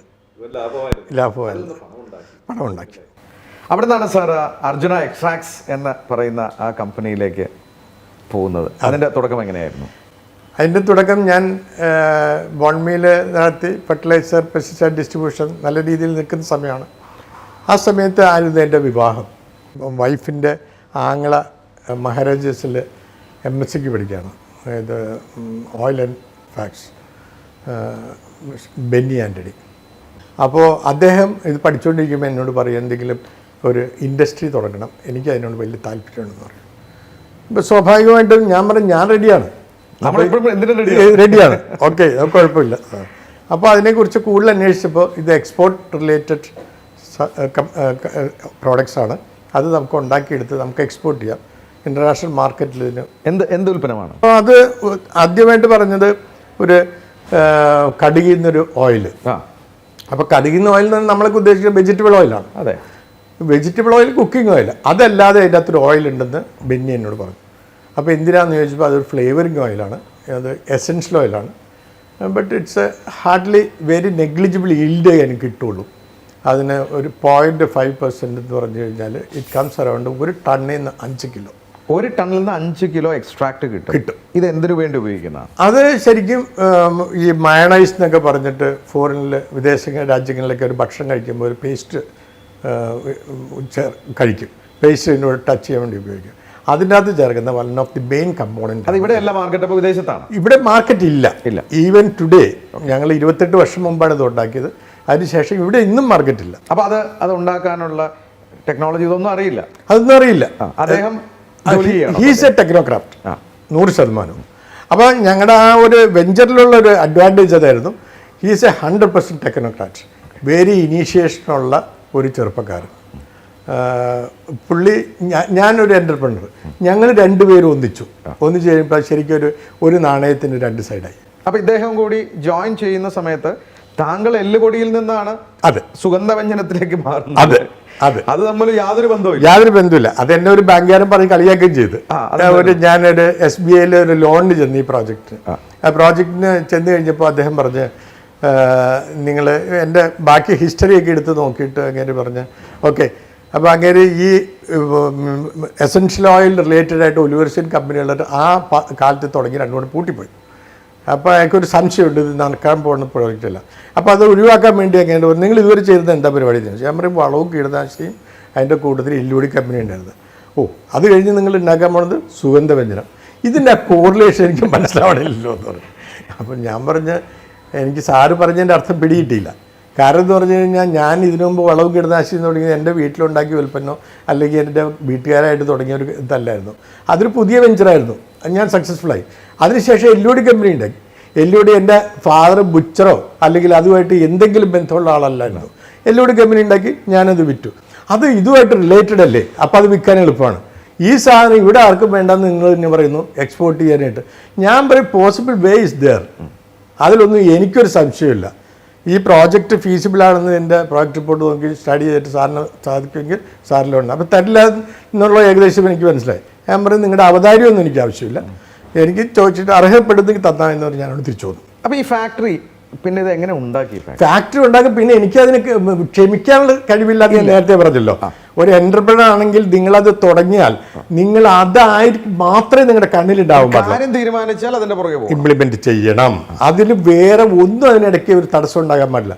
ഞാനിങ്ങനെ അന്വേഷിച്ച് കഴിഞ്ഞപ്പോൾ ഇൻഡസ്ട്രിയൽ ഏരിയയിൽ സ്ഥലം അലോട്ട് ചെയ്ത് അത് മേടിച്ച് കെട്ടിടം വെച്ച് ഡിസൈൻ ചെയ്ത് ഇതൊക്കെ ഉണ്ടാക്കി വരുമ്പോൾ ഇറ്റ് വിൽ ടേക്ക് ഇയേഴ്സ്. നമ്മുടെ നാടാണ് പ്രത്യേകിച്ച്, നടക്കില്ലെന്ന് എനിക്കറിയാം. അപ്പം ഞാൻ എന്ത് ചെയ്ത്, അന്ന് എനിക്കൊരു മോട്ടോർ സൈക്കിൾ ഉണ്ട്. ആ മോട്ടോർ സൈക്കിൾ എടുത്ത് എടയാർ ഇൻഡസ്ട്രിയൽ ഏരിയയിൽ ഇങ്ങനെ പരിധിയൊക്കെ നടന്നു. അപ്പോൾ പല കമ്പനികളും പൂട്ടിക്കിടപ്പുണ്ട്. അപ്പോൾ അതിൻ്റെ റീസൺസ് അന്വേഷിച്ചു. അതിലൊരു കമ്പനി പൂട്ടിക്കിടന്ന റീസൺ എന്ന് പറഞ്ഞാൽ അത് പൂട്ടിയിട്ട് ഓപ്ഷൻ ചെയ്ത് വേറെ ആൾ മേടിച്ചിട്ടേക്ക്. ഞാൻ അയാളെ പോയി കണ്ടു. ഞാൻ പറഞ്ഞു ഈ ഫാക്ടറി നമുക്ക് വാടകയ്ക്ക് തരാമോ? അയാൾ പറഞ്ഞു പറ്റില്ല, ഇത് വിൽക്കാനിട്ടേക്കാന്ന് പറഞ്ഞു. ഞാൻ പറഞ്ഞു ഞാൻ മേടിച്ചോളാം, 1 വർഷത്തേക്ക് ഒരു കരാർ എഴുതിയിട്ട് ആ 1 വർഷം വരെ ഞാൻ വാടക തരാം, എന്തെങ്കിലും സാധനം മേടിച്ചോളാം എന്ന് പറഞ്ഞു. അപ്പോൾ അയാൾ എന്നോട് ചോദിച്ച ചോദ്യമുണ്ട്, ഇത് സക്സസ് ആവും നിങ്ങൾ ഈ പറയുന്ന സംഭവം? ഞാൻ പറയും ഹേ മാൻ, ഇത് സക്സസ് ആയാലും നിങ്ങൾക്ക് നട്ടത് പറയാനില്ലല്ലോ. 1 വർഷം കഴിയുമ്പോൾ നിങ്ങൾ എന്നെ ഇറക്കി വിട്ടോ, കുഴപ്പമില്ല. സക്സസ് ആവുന്നുള്ള കാര്യമില്ല, എനിക്ക് ഉറപ്പുള്ളതുകൊണ്ടല്ലേ ഞാൻ നിങ്ങളുടെ അടുത്ത് പറഞ്ഞേ എന്ന് ചോദിച്ചു. അയാൾ പറയും ഓക്കെ എന്നാൽ പിന്നെ അങ്ങനെയാണെന്ന് തന്നു. ഞാനും ബെന്നിയും കൂടി ഓടി നടന്ന് ഇതിൻ്റെ എക്യുപ്മെൻറ്റ്സ് ഒക്കെ ബെന്നി പറയുന്നത് എനിക്കറിയില്ലല്ലോ, പറയുന്നു. പിന്നെ ഞാൻ ടെക്നോളജി പറയാനും പഠിക്കാനും തുടങ്ങി, അതിൻ്റെ അകത്ത് ഇൻവോൾവ് ചെയ്യാൻ തുടങ്ങി. എന്തൊക്കെയാണ് ഇതിൻ്റെ അകത്ത് ബേസിക് റിക്വയർമെൻറ്റ് പഠിച്ചു തുടങ്ങി. അത് ബേസിക് ആവശ്യമാണ്, നമ്മുടെ ഡിറ്റർമിനേഷനാണ്. അത് നമ്മൾ ചെയ്യുന്ന കാര്യം നമ്മൾ പഠിച്ചെടുക്കണം. ബോയിലറും കാര്യങ്ങളൊക്കെ പഠിച്ച് അതിനെക്കുറിച്ചൊക്കെ ഒരുപാട് കാര്യങ്ങൾ അന്വേഷിച്ച് അറിഞ്ഞ് ഞങ്ങൾ ഏതായാലും മാർക്കറ്റ് എവിടെയാണെന്ന് അറിയില്ല, ഇതെങ്ങനെ വിൽക്കുമെന്ന് അറിയില്ല, കുറച്ച് കടുകെടുത്ത് എക്സ്ട്രാക്ട് ചെയ്ത് അതിൽ നിന്ന് എസൻഷ്യൽ ഓയിൽ ഉണ്ടാക്കാനുള്ള ശ്രമത്തിൽ മാത്രമാണ് അങ്ങനെ ഒരു എക്സ്ട്രാക്ട് ഉണ്ടാക്കാൻ പറ്റിയോ? പറ്റി. പിന്നെ ഞങ്ങൾ ഈ സാധനം ഉണ്ടാക്കിയ he's also determine more than me. അതിൻ്റെ അകത്ത് ബെന്നി വളരെ ഇതായിട്ട് അതിൻ്റെ അകത്ത് ഇരുന്നു സാധനം ഉണ്ടാക്കിയെടുത്ത്. പക്ഷെ അന്നത്തെ കാലത്ത് ഈ സാധനം ഉണ്ടാക്കി കഴിഞ്ഞ് കഴിയുമ്പോൾ ഇൻ്റർനാഷണൽ സ്റ്റാൻഡേർഡിലാണോ ഞങ്ങളിത് ഉണ്ടാക്കിയേക്കണമെന്ന് ഞങ്ങൾക്കറിയില്ല. ഇത് കണ്ടു കഴിയുമ്പോൾ അതിൻ്റെ ഫീച്ചേഴ്സൊക്കെ വെച്ച് ശരിയാണ്, ഓക്കെ ഇത് ഡിസ്റ്റിൽ ചെയ്ത് പുറത്തു വന്ന ഓയിലാണ്, അപ്പോൾ ഇത് വെജിറ്റബിൾ ഓയിലല്ല, ഇതിൻ്റെ ഫ്ലേവർ കുത്തുന്ന ഫ്ലേവറാണ്. ഇതൊക്കെ പുസ്തകത്തിൽ നോക്കി ബെന്നി വായിച്ച് മനസ്സിലാക്കിയതാണ്. അപ്പോൾ ഇവിടെ ഇതിന് അടുത്ത മാർക്കറ്റ് ചെയ്യണം എവിടെയാണെന്ന് അറിയില്ല. ഇന്ന് ഇന്റർനെറ്റും ടെക്നോളജിയും എല്ലാം ഉണ്ട്. അന്ന് ഇതൊന്നുമില്ല. ഇല്ല. അന്ന് ഫാക്സ് ഉണ്ടോ? ഫാക്സ് ഇല്ല. എന്താണുള്ളത്? ടെലക്സ് മാത്രമേ ഉള്ളൂ. അപ്പോൾ ഈ കസ്റ്റമറിലേക്ക് ഈ സാമ്പിൾ ഇത് എങ്ങനെ ഇനി മാർക്കറ്റ് ചെയ്യും? ഞങ്ങൾ നേരെ സ്പൈസസ് ബോർഡിൽ പോയി. കടുക് സ്പൈസ് ബോർഡിൻ്റെ അണ്ടറിൽ വരുന്ന അവരോട് ചോദിച്ചു കഴിയുമ്പോൾ ഇന്ന് സ്പൈസ് ബോർഡ് സമ്മതിക്കില്ലായിരിക്കും, അന്ന് അവർക്ക് ഇതിനകത്ത് ഇങ്ങനെ ഒരു എസൻഷ്യൽ ഓയിൽ ഉണ്ടെന്ന് പോലും അറിയില്ല. അവർക്കറിയില്ല. നിങ്ങളുടെ അപ്പോൾ ഞാൻ പറയും അങ്ങനെ ഒരു സാധനം ഉണ്ടോ? ഇല്ല, ഞങ്ങൾ എടുത്തിട്ടുണ്ട്, ഞങ്ങൾക്കിത് മാർക്കറ്റ് ചെയ്യണം. ഏത് വിധത്തിൽ സ്പൈസ് ബോർഡിനെ ഞങ്ങൾ ഹെൽപ്പ് ചെയ്യാൻ പറ്റും? അപ്പോൾ അവർ പറഞ്ഞു here we have a directory, spice ഇമ്പോർട്ടേഴ്സിൻ്റെ ഡയറക്ടറി ഉണ്ട്, സ്പൈസിൻ്റെ അങ്ങനെയുള്ള കുറേ കാര്യങ്ങൾ ഞങ്ങൾ എന്ന് പറഞ്ഞാൽ ആ ഡയറക്ടറി പറഞ്ഞുകൊണ്ട് ഇത് ഫ്രീ ആയിട്ട് തന്നു. ഞാൻ അവിടെ ഒന്ന് താങ്കളെ പോസ് ചെയ്യിച്ചോട്ടെ. ഈ സ്പൈസസ് ബോർഡിൽ താങ്കൾ പോയി ഒരു എസൻഷ്യൽ ഓയിലിന്റെ ഒരു ഡയറക്ടറി മാർക്കറ്റ് ചെയ്യാൻ വേണ്ടി മേടിച്ചു കൊടുത്തു. പിന്നീട് എൻ്റെ അറിവ് ശരിയാണെങ്കിൽ താങ്കൾ അതിന്റെ വൈസ് ചെയർമാൻ ആയിരുന്നു. യെസ്, സ്പൈസസ് ബോർഡിന്റെ പ്രേക്ഷകർക്ക് അദ്ദേഹം വൈസ് ചെയർമാൻ ആയിരുന്നു സ്പൈസസ് ബോർഡിന്റെ. അത് ഏത് വർഷമായിരുന്നു? അത് എൻ്റെ ഓർമ്മ ശരിയാണെങ്കിൽ 2014-15 വൈസ് ചെയർമാൻ. അതിലേക്ക് തിരിച്ചു പോകാം. ഈ ഡയറക്ടർ വെച്ചുകൊണ്ട് താങ്കൾ എന്ത് ചെയ്തു? ഞാൻ നോക്കി കഴിഞ്ഞപ്പോൾ ഇത് ടെലക്സ് അയക്കണം. ലെറ്റർ ഒന്ന് എഴുതി കഴിഞ്ഞ് കഴിഞ്ഞാൽ അവിടെ ചില സമയം ഞാൻ എൻ്റെ ഒരു ഫ്രണ്ടിന് അന്നൊരു ഫാക്ടറി ഉണ്ടായിരുന്നു. അപ്പോൾ അങ്ങേരുടെ ഓഫീസിൽ ടെലക്സ് ഉണ്ട്. ഞാൻ അങ്ങേരോട് പറഞ്ഞു ഇങ്ങനെയൊക്കെ ഒരു കാര്യമാണ്, എന്നെ ഒന്ന് ഹെൽപ്പ് ചെയ്യണം, ഞാൻ ഇതൊക്കെ ചെയ്യാന്നൊക്കെ പറഞ്ഞു. അപ്പോൾ അങ്ങേര് പറഞ്ഞു ഓക്കെ. അങ്ങനെ നല്ലൊരു മനുഷ്യനായിരുന്നു. അങ്ങനെ പറഞ്ഞു ഓക്കെ കൊച്ചിന് ഉപയോഗിച്ചോളൂ എന്ന് പറഞ്ഞ് ഞാൻ അങ്ങനെ ഫാക്ടറിയിൽ പോയി അവിടെ ടെലക്സ് ഓപ്പറേറ്റ് ചെയ്യുന്ന ആളോട് നല്ല വാക്കൊക്കെ പറഞ്ഞ് പുള്ളിയെ കൊണ്ട് ഈ അഡ്രസ്സൊക്കെ എടുത്ത് അയപ്പിച്ച് ടെലക്സ് അയക്കും. അങ്ങനെ 10 അയച്ചിട്ട് ദിവസവും കാലത്തെ വിളിച്ചു ചോദിക്കും, മറുപടിയിലും വന്ന് മറുപടി. അങ്ങനെ ഇരിക്കുമ്പോൾ 2-3 മറുപടി വന്നു. മറുപടി വന്നപ്പോൾ നമ്മുടെ എന്തൂസിയാസം ഡബിളായി. ആവശ്യക്കാരുണ്ടല്ലോ, ഇത് ആവശ്യക്കാരുണ്ടെന്ന് നമുക്കറിയാമായിരുന്നു, പക്ഷേ മറുപടി വന്നത് ആദ്യം വന്നത് അമേരിക്കയിൽ നിന്നാണ്. അമേരിക്ക വന്നപ്പോൾ മോർ എന്തൂസിയാസ്റ്റിക്കലി നമ്മൾ പിന്നെ എല്ലാം മറന്നതിൻ്റെ പിറകെ അങ്ങനെ ഈ സാധനം ഉണ്ടാക്കി ഞങ്ങൾ അവർക്ക് സാധനത്തിൻ്റെ സാമ്പിൾ അയച്ചു കൊടുത്തു. അപ്പോൾ സാമ്പിൾ അയച്ചു കൊടുക്കുന്നതിന് മുമ്പ് അങ്ങനെ ഒരു കാര്യം പറഞ്ഞിരുന്നു, ഞാൻ ഈ സാമ്പിൾ വന്ന് ടെസ്റ്റ് ചെയ്ത് നോക്കിയിട്ട് ഇഫ് ഇറ്റ് ഈസ് ഓക്കെ ഇത് C14 ടെസ്റ്റിന് അയക്കും എന്ന് പറയാൻ നാച്ചുറൽ ആണോ എന്ന് അറിയാൻ വേണ്ടിയിട്ട് അയച്ചിട്ട് നിങ്ങൾക്ക് നാച്ചുറൽ ആണെങ്കിൽ വി വിൽ പ്രൊസീഡ് ഫർദർ. അപ്പം നമുക്ക് സംശയമൊന്നുമില്ല, നമ്മൾ നാച്ചുറൽ നമ്മൾ കടയിൽ നിന്നുണ്ടാക്കിയ സാധനമാണ്, ഒന്നും ചേർത്തിട്ടില്ല. നമ്മളിത് അയച്ചു കൊടുത്തു. ഇത് കഴിഞ്ഞിട്ട് ദിവസവും ഇങ്ങരുടെ കൊറിയറിൽ അയച്ചിട്ട് ഇങ്ങനെ ടെലക്സും കാത്തിരിക്കുക. ടെലക്സ് കാത്തിരിക്കുന്ന സമയത്ത് ഒരു ദിവസം ടെലക്സ് വന്നു, beyond my expectation this is something else other than mustard oil എന്ന് വെച്ചത് മസ്റ്റർഡ് ഓയിൽ അല്ലെന്ന്. ഓ, അപ്പോൾ ഞാൻ നിരാശപ്പെട്ടില്ല. കാരണം ഒന്ന്, ഇത് മസ്റ്റർഡ് ഓയിലോണെന്ന് 100% എനിക്കറിയാം, പിന്നെ ഞാൻ നിരാശപ്പെട്ട കാര്യമില്ലല്ലോ. അപ്പോൾ എനിക്ക് അപ്പം തന്നെ തോന്നി ഇത് മാനുഫാക്ചറിങ്ങിൽ നിന്നുള്ള എന്തോ ഡിഫക്റ്റാണ്. അത് കണ്ടുപിടിക്കാം, അതൊന്നും പ്രശ്നമായിട്ട് കാണുക. ഞാൻ ഒരിക്കലും ഡിസപ്പോയിൻറ്റഡ് ആയിട്ടില്ല. My brother-in-law he was also very courageous. പറഞ്ഞ് ഇത് നമുക്ക് ശരിയാക്കി എടുക്കാമെന്ന് പറഞ്ഞപ്പോൾ, അപ്പോൾ ഇത് പുള്ളി നോക്കിയൊക്കെ കഴിഞ്ഞപ്പോൾ ഇതിൻ്റെ കളറ് പുസ്തകത്തിൽ പറഞ്ഞ കളറും ഈ കളറും തമ്മിൽ ഭയങ്കര വ്യത്യാസം.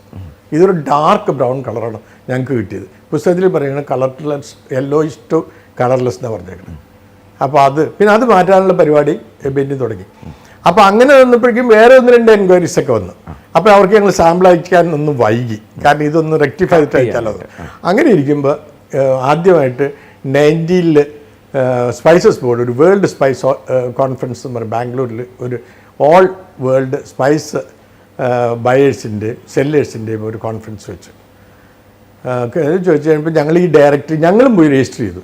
രജിസ്റ്റർ ചെയ്ത് കഴിഞ്ഞിട്ട് ഈ ഡയറക്ടറി നോക്കിയപ്പോൾ ഡയറക്ടറിയിൽ ഇങ്ങനെ വരുന്നുണ്ട്, ഞങ്ങളോട് ഈ റിജക്റ്റ് ചെയ്ത ആള് അമേരിക്കയിൽ നിന്ന് വന്നിട്ടുണ്ട്. അങ്ങനെ ഒരു സ്പീക്കറാണ്. അപ്പോൾ ഞങ്ങൾക്ക് വലിയ സന്തോഷമായി. ഏതായാലും അങ്ങനെ ഒന്നും കാണാൻ പറ്റാത്ത വലിയ കാര്യമായിരുന്നു.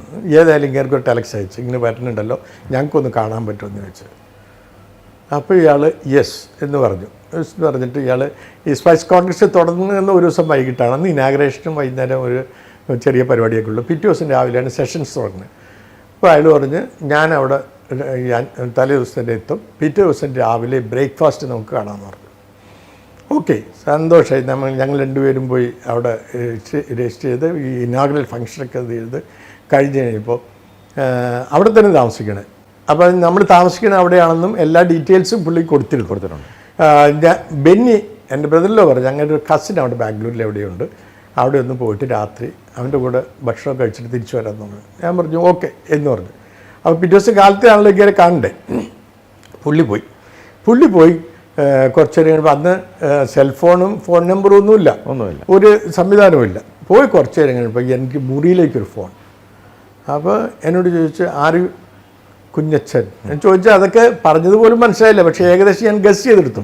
Okay, I am Wald Bauer, I am calling from such and such room, can you meet me today instead of tomorrow morning, I have another appointment tomorrow. ഇന്ന് തന്നെ കാണണം. ഞാൻ പറഞ്ഞു ഓക്കെ. എനിക്ക് വേറെ ചിന്തിക്കാനൊന്നും ഉണ്ടായിരുന്നില്ല. ആ നേരത്തെ അളിയനില്ല, അതുകൊണ്ട് വരാൻ പറ്റില്ല എന്ന് പറയാൻ പറ്റില്ലല്ലോ. അപ്പോൾ ഇവിടെ ഭാഷ അറിയില്ല, ഇതിന് ടെക്നിക്കൽ എക്സ്പ്ലെയിൻ ചെയ്യാൻ ഒന്നും അറിയില്ല. അങ്ങനെ ഞാൻ ഇങ്ങേരോട് പറഞ്ഞ് കാണാമെന്ന് പറഞ്ഞു. പറഞ്ഞ് ലോബിയിലേക്ക് വരാൻ പറയും, ലോബിയിൽ കാണാമെന്ന് പറഞ്ഞു. അങ്ങനെ ഞാൻ പോയി അങ്ങേരും ഞാനുമായിട്ട് സംസാരിച്ചത് ഏത് ഭാഷയിലാണെന്ന് ചോദിക്കരുത്, കാരണം അങ്ങേർക്ക് പറയാനുള്ള കാര്യങ്ങൾ അദ്ദേഹം എന്നോട് പറഞ്ഞു. ഞാൻ അങ്ങേരെ ധരിപ്പിക്കാനുള്ള കാര്യങ്ങളുടെ മറുപടി ഞാൻ അങ്ങേരെ ധരിപ്പിച്ചു. അപ്പൊ സംരംഭകന് ഭാഷയൊന്നും ഒരു പ്രശ്നം ഒരു പ്രശ്നമല്ല. അങ്ങേര് സംസാരിക്കുന്ന ഞാൻ 10ാം ക്ലാസ് വരെ സാധാരണ മലയാളം മീഡിയം സ്കൂളിൽ പഠിച്ച ആൾ. 2 വർഷമാണ് ഞാൻ പ്രീ ഡിഗ്രിക്ക് ഇംഗ്ലീഷ് മീഡിയത്തിൽ പഠിച്ചത്. അന്നത്തെ കാര്യം അറിയാമല്ലോ, കോളേജിൽ മിക്കവാറും 10 ദിവസത്തിൽ 7 ദിവസം സമരം. ഇതൊക്കെ കഴിഞ്ഞ് കഷ്ടിച്ച് ഇങ്ങനെ പാസ്സായി ഞങ്ങളുടെ ഇതിൻ്റെ പേരിൽ. എനിക്ക് നല്ല മാർക്ക് കിട്ടിയിട്ടോ അന്ന്, even with all these things. അങ്ങനെ ഞാൻ പാസ്സായതാണ്. അത് കഴിഞ്ഞിട്ട് ഞാൻ പിന്നെ ടച്ചൊന്നും ഇല്ല. പിന്നെ പത്രം കൊടുക്കലും കീടാശിനി വെക്കില്ല. For that there is no necessity for English. ആ ലാംഗ്വേജിൻ്റെ ഒരു ആവശ്യമില്ല അവിടെ. അപ്പൊ ഇങ്ങനെ പറഞ്ഞ് മനസ്സിലാക്കിച്ചു. ഞാൻ എന്താണ് മനസ്സിലായത്? എന്ന് വെച്ചാൽ അങ്ങനെ പറഞ്ഞ് ഈ സാധനത്തിന്റെ കളർ തന്നെ ഡിഫറെൻ്റ് ആണ്, നീ ഇത്. അപ്പം ഞാൻ പറഞ്ഞു എനിക്ക് ഒരു ചെറിയ റിക്വസ്റ്റ് ഉണ്ട്. അപ്പോൾ അതിൽ ചോദിച്ചു എന്താണെന്ന് ചോദിച്ചു, എനിക്കൊരു ടാർഗറ്റ് സാമ്പിൾ തരാമോ along with a specification sheet. അപ്പോൾ ഇതിന് ഞാൻ ഈ ടാർഗറ്റ് സാമ്പിളും സ്പെസിഫിക്കേഷൻ ഷീറ്റ് തന്നെ പഠിച്ചു കഴിഞ്ഞത്. അപ്പോൾ അയാൾ പറഞ്ഞു okay I will give U എന്ന് പറഞ്ഞ് ഞാൻ അവിടെ ചെന്ന് കഴിയുമ്പോൾ ഈ സാധനം അയച്ചു തരാമെന്ന് പറഞ്ഞു. ഓക്കെ, അപ്പോൾ എനിക്കറിയാം നമുക്കത് മാച്ച് ചെയ്തെടുക്കാൻ പറ്റുമോ. അവിടെ എല്ലാം നമ്മുടെ കോൺഫിഡൻസ് ആണ്. അവിടെ ഒന്നും ഒരിക്കലും നമ്മൾ തളർന്നു പോകരുത്. ഇതിന് ലോകത്ത് എവിടെയെങ്കിലും മാർക്കറ്റ് ഉണ്ടെങ്കിൽ നമുക്ക് വിൽക്കാൻ പറ്റും. അവിടെയാണ് നമ്മൾ വേണ്ടത്. അപ്പോൾ ഇങ്ങനെ എന്നോട് എനിക്ക് ചോദിച്ച് ഇത് ശരിയാവണമെങ്കിൽ ഞാൻ എടുക്കാം, but what will be your price എന്ന് ചോദിച്ചു.